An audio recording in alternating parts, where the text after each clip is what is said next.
bu mehabbet alemi çok sana vermiş seni. Man da azap çekmişim, çok ıstırap çekmişim. Kim gelip de koşuma, ne iş gelip başıma, yaşlanır köklere, tanışımı sızlara. Oldu fakirden sıra, düşmana gülçün sıra. Seyleydam söyledim, tanhamır oynadım. Geçtiğin zamanlar, öttüdün canınla. Bir kez gördü gözlerin, yardan çıktı sızların. Bu kız acemdir, acep sevmeni denin ipteler. Düdün seger kümenmen, kesenlidir yüreğmen. Düşmanım canımda, bunda beysi dalında. Vaktirekin vakedi, sanki varım vakedi. Her bir deste gidende, gittim mamanda.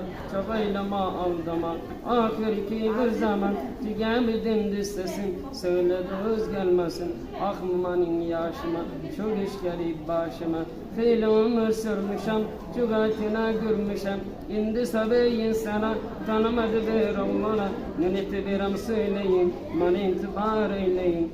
Özüm fikirleştiler, vidalaştı yarımda. Güzel vafadarımda, ölüm amansız oldu. Baklı zamansız oldu. Halimden seni aldı, bu günlere de kaldı.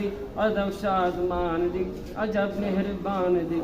Bir bağlarımdan tüküp, indi sanat ediyecek. İyi güzelim alveda, yoktu sana sesida. Her kema olsa aşık, biçaredir münami. Artı yürekliram, kudamar bilmecerim. Sizin sağlık arzu ile.